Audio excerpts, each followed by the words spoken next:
There's a famous French doctor named Guy Patin. That's how you'd pronounce it in French. We would probably say Guy Patin. But Guy Patin, or Guy Patin, in 1692, wrote this in his journal. Famous words. I saw a woman today who finally became hard as wood all over. I saw a woman today, Patin writes, who became hard as wood all over. This is the first clinical description of FOP. It's a deadly disease. Imagine becoming hard as wood all over. FOP. You say, what does FOP stand for? Fiber dysplasia ossificans progressiva. Say that 30 times really fast. Fiber dysplasia ossificans progressiva, or let's just call it FOP, all right? FOP is a disease that slowly and intentionally and incrementally turns human bodies into solid bone.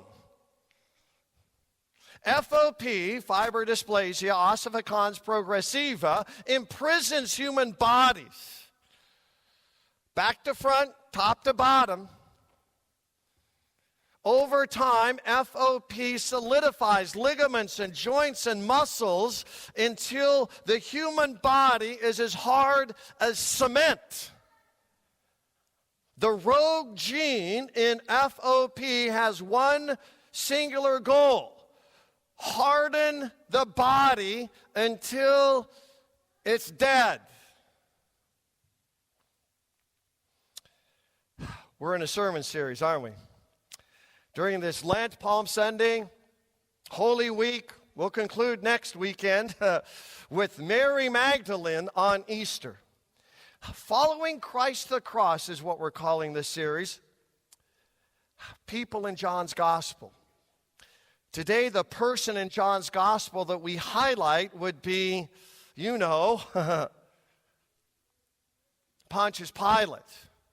Pontius Pilate is one of the most notorious people to ever live, right? He's right up there with Adolf Hitler and Osama bin Laden and Joseph Stalin. Just mention Pilate at a baseball game. Go down to Parkview Field, okay?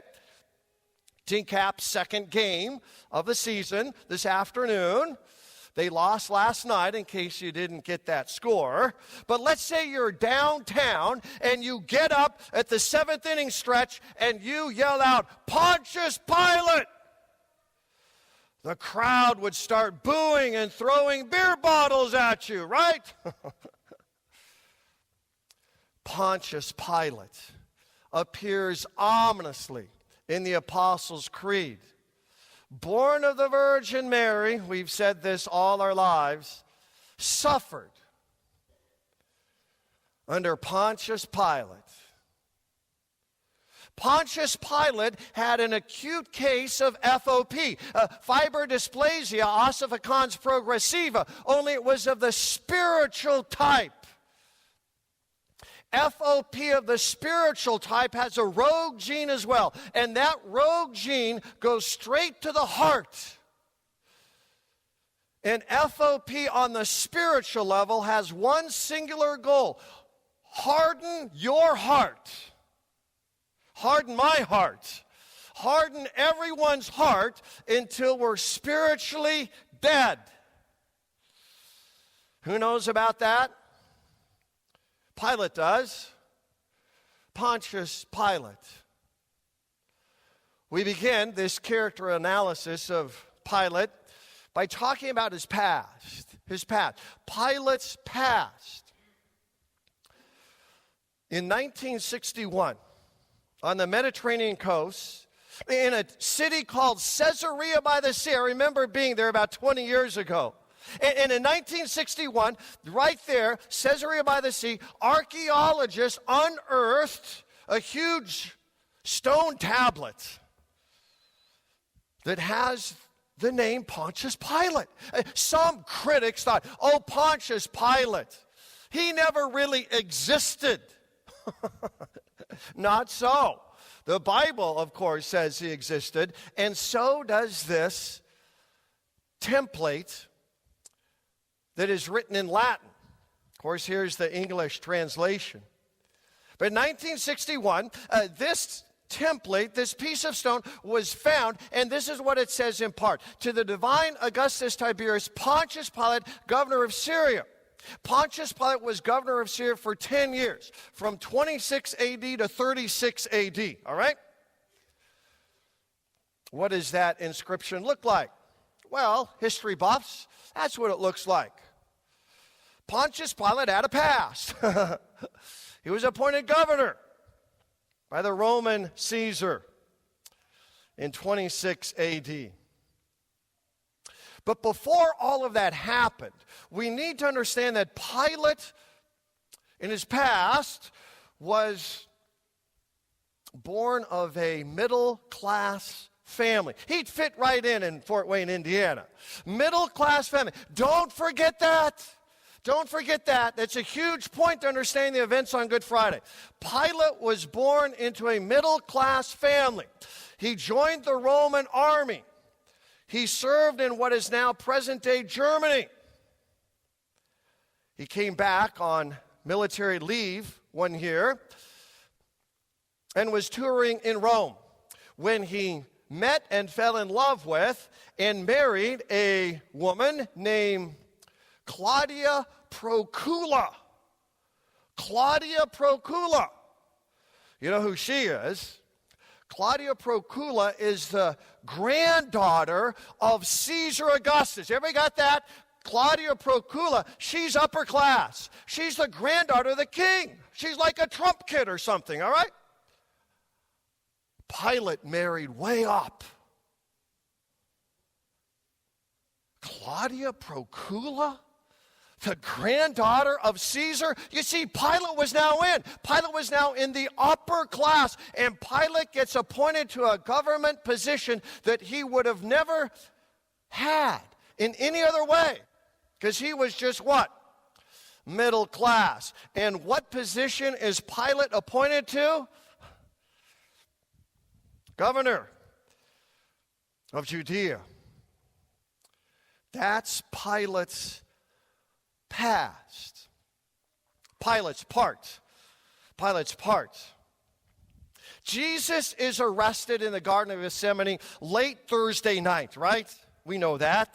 And then Jesus stands trial before Annas, a high priest, and then Caiaphas, another high priest, and then before the Jewish Sanhedrin, the Jewish Senate. Now, maybe you've been following things in the news with Neil Gorsuch. And our Senate on Friday just went what? What's that term? Nuclear. Well, this Jewish Senate went nuclear on Jesus, didn't it? They accused him of blasphemy because blasphemy is punishable by death. Hey, there's one problem, though. The Jews can try someone and find them guilty of death, but they can't carry it out. They're under Roman occupation. They need Roman consent. And that's Pilate's part, right? That's Pilate's part famously. So this is where our gospel lesson picks events up on Good Friday. In John 18, verse 28. Then the Jews led Jesus from Caiaphas to the palace of the Roman governor. By now it's early morning. It's about 6 a.m. Get it? 6 a.m. These people, they've been up all night. Jesus been up all night. The Sanhedrin, the nuclear Senate, they've been up all night. And according to Roman custom, the governor would hold trial at 6 a.m. in the morning. Turn on the coffee, get out the Captain Crunch. And it was at his palace. His palace. What's that look like? This is a model of first century Jerusalem with the temple there. And because the Jews were often causing riots and insurrections, the Romans put their fortress right next to the temple complex, right? There's the temple proper in the Holy of Holies. So there would be the Roman fortress Antonia, and that's Pilate's palace.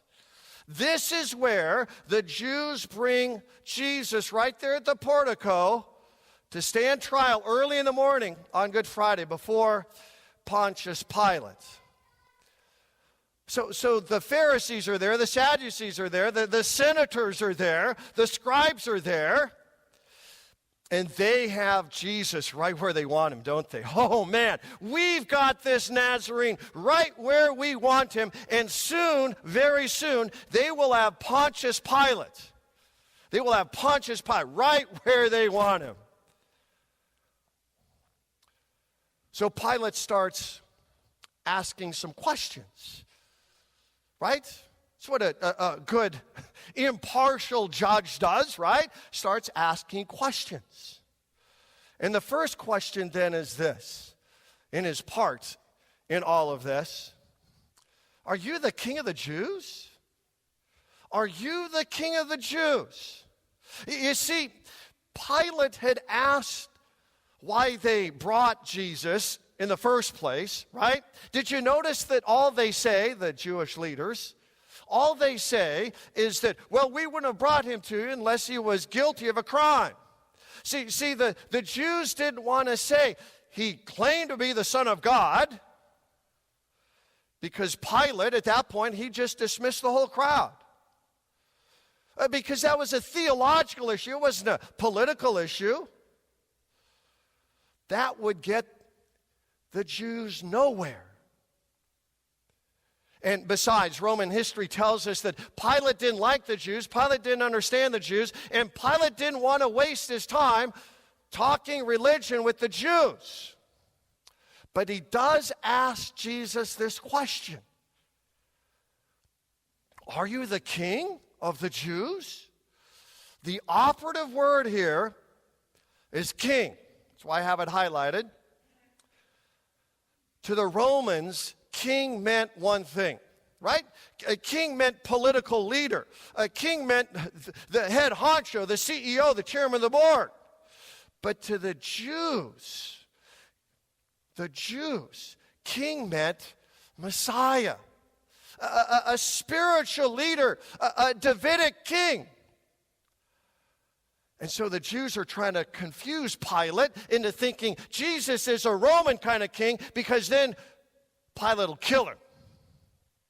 But it doesn't work that way. Because Jesus says what? This is, as you say, Jesus is saying what? Yeah, I'm a king in this private trial with Pilate. Jesus says, I'm a king, but I'm not that kind of king. I'm not the kind of king who is going to come in and terrorize and take over Rome. The Jews are still trying to confuse Pilate, you see, into thinking that Jesus is a military king. And then Jesus plays this card on the table, right? My kingdom's not of this world. Pilate, you don't have to worry about it. I'm not after your job. See, that's why Pilate repeatedly says to the Jews, there's nothing wrong with this guy. He might be kind of a religious nut, but he's not after Roman rule. Then Jesus says to him, everyone who listens to me is on the side of truth. And then, just like a cynical, sarcastic, jaded politician, what does Pilate ask? What is truth? What is truth? Can you see Pilate's heart becoming harder by the moment? Hard as cement. So what does he do? See, Pilate's got kind of a mess on his hands, so he thinks he can just whip Jesus a little bit, and that'll be that. Many of you know that Roman history tells us that most victims on the cross, publicly displayed naked, male and female, didn't matter to Rome, They would last about 70 hours on the cross. It was a slow, horrific, hellish death. Jesus lasted how long? 6. What's that tell you what Pilate had ordered? They almost killed him there. See, Pilate went way over the top, hoping that that would satisfy the Jews. But it didn't. They want more. They want to see Christ killed. And so that brings us to the trump card. Now the Jews say, okay, we can't fool Pilate this way. Now we're going to play our ace of spades. Here it is. And this is Pilate's predicament. The Jews say, if you let him go, if you let Jesus go, you are no friend of, and here's a trump card, Caesar. That's the word for the king. The king at this point would be Tiberius Caesar. And Roman history tells us that Tiberius Caesar was often sick, violent, unstable. Now, he didn't have his own Twitter account, but you get the idea. Tiberius would not like hearing that there was a massive Jewish riot in Jerusalem under Pontius Pilate's watch. Because Pontius Pilate is just there ruling because of political connections. And Pilate, after all, is just what? Middle class. And the Jews know this. Oh, they follow the editorials in the newspaper. They're following politics. They know that Rome has Pilate on a short leash. And so, if you let him go, you are no friend of Caesar. That's Pilate's predicament. Here's a famous painting showing it all at the Fortress Antonia, right adjacent to the Second Temple in Jerusalem. Pilate's predicament. You see, he's being blackmailed. If he chooses Jesus, he rejects Rome. That's how the Jewish leaders have framed the debate. You understand, in debates, if you can frame it, you'll win it most of the time. The Jewish leaders has framed the issue. Not between Jesus and the Jews, but between Jesus and the Romans. That's Pilate's predicament. If he chooses Jesus, he forfeits Rome. So then he asked, shall I crucify your king? He knows at this point, he's been mocked, ridiculed, right? He's not an earthly king at all, right? That's why he's got this purple robe on and a crown of thorns. He's been beaten to a bloody pulp. Shall I crucify your king? What kind of king is Jesus, finally? He's not the military type looking for a battle. It's the whole point, right? Jesus is the suffering and bleeding type of king looking for you. He really is. He's looking for you. He's looking for me. Jesus is the kind of king that heals deep brokenness. He's the king that cleanses sin-stained hearts. And Jesus is the king who calls people out of darkness into marvelous light. Jesus is the kind of king that conquers death. Jesus is the kind of king who knows all about his execution, the time, the place, the people, and he goes there anyway. All for you.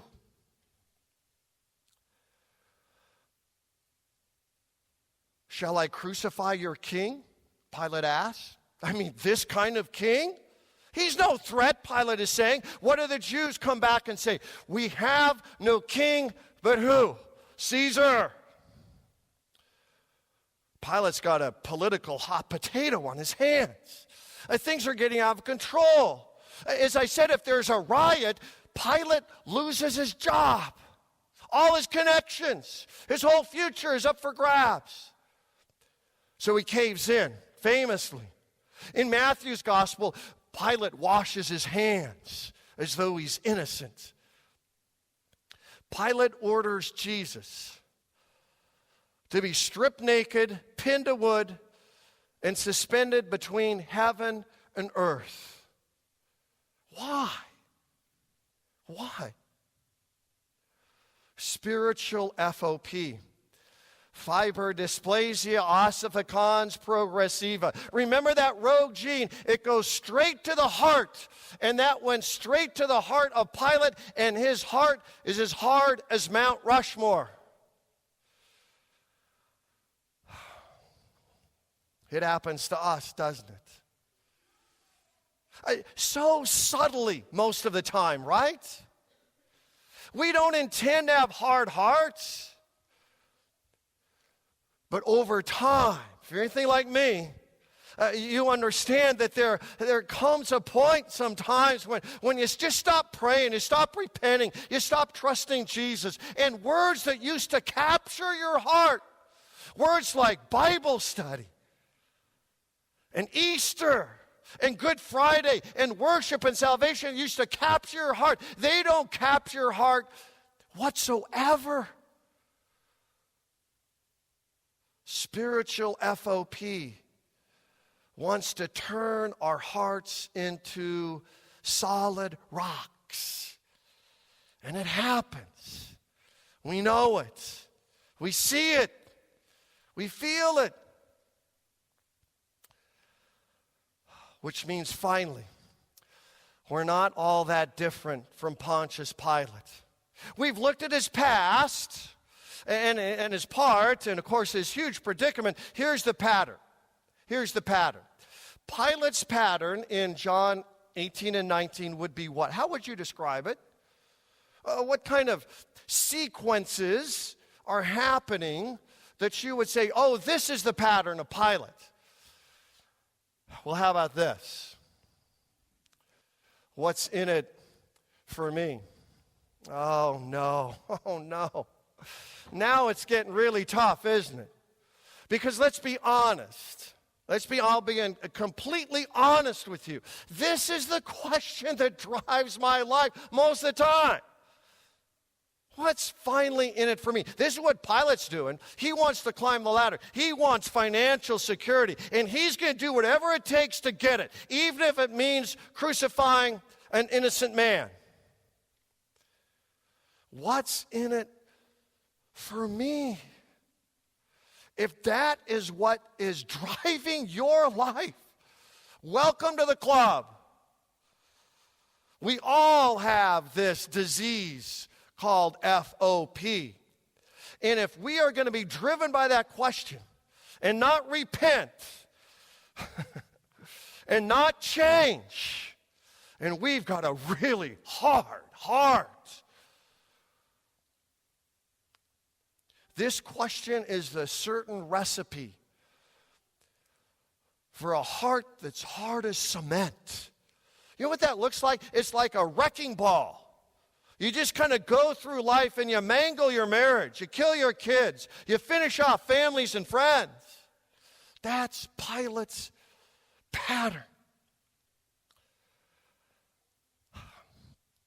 When our 3 children were much smaller, they too would play with Play-Doh, right? They'd make all these cute little things out of Play-Doh. But inevitably, like most children, 3 Lessing children were no different.